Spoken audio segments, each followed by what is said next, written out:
Bom, gente, confronto com o faraó.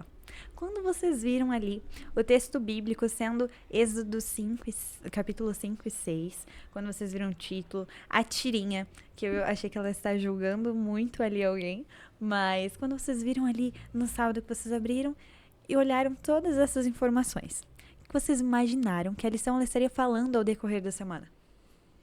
Bom, eu pensei assim, né? Já imaginei direto de cara, né? A história de Moisés ali. Sim. Que a gente conhece a Pega o história, começo de né? Êxodo, Pega não ali. tem como a gente É, imaginar outra pessoa. já imaginei, falei assim, vai falar ali sobre a libertação do povo, Sim. né? O confronto do faraó. E principalmente o que eu pensei mesmo foi sobre a resistência do faraó, né? Um ponto muito importante também da tirinha, que quando eu vi assim de cara, foi a parte do povo estar esperando o libertador e a parte da crítica ali, né? Sim. Tipo, de Moisés. De estarem... É interessante porque a Bíblia ela relata sobre muitos líderes ali. E nem todos eles, mas a grande maioria tiveram boas experiências com seus ministérios. Moisés é um grande nome e a gente também pode aprender muito com o seu ministério. Mas, falando um pouco sobre essas características dessa liderança ali da Bíblia. Quais características os líderes da Bíblia tiveram tanto sucesso em seu ministério? Então, eu particularmente vejo que em cada líder a confiança em Deus foi muito importante. Sim. Porque, às vezes, o exemplo de Moisés mesmo, Deus falou com ele tudo ali, que ele tinha coisas muito difíceis para se fazer. Por exemplo, falar com o faraó, tudo. Sim. Então, eu acredito que precisa de uma confiança muito grande em Deus, né? Para saber a forma correta sobre o que falar e como Sim. falar, né? Porque falando com uma pessoa de um cargo tão alto assim, ele poderia facilmente se queimar por usar algumas palavras ali que não iriam condizer com o momento. Sim. Então, de fato, a confiança em Deus assim foi grandiosa.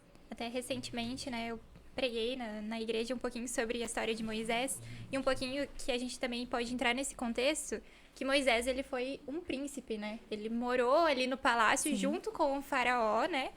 E depois disso ele virou um pastor, ou seja, ele acabou perdendo um pouco essa característica dele de lidar com... Ele lidava com o faraó antes, mas daí ele virou um pastor, ou seja, ele, digamos, decaiu um pouco ali, né?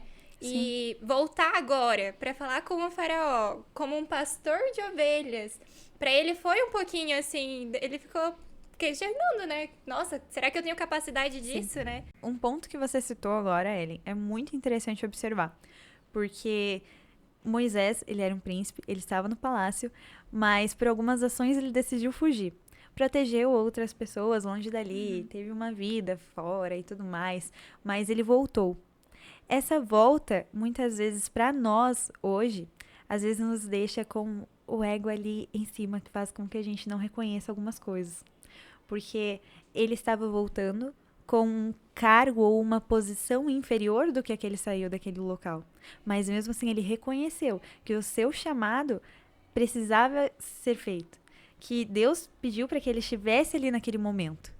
Quantas vezes nós, na liderança, não aceitamos que nós precisamos voltar e reconhecer alguns erros que cometemos? É muito sábia a atitude dele de voltar e falar com o faraó.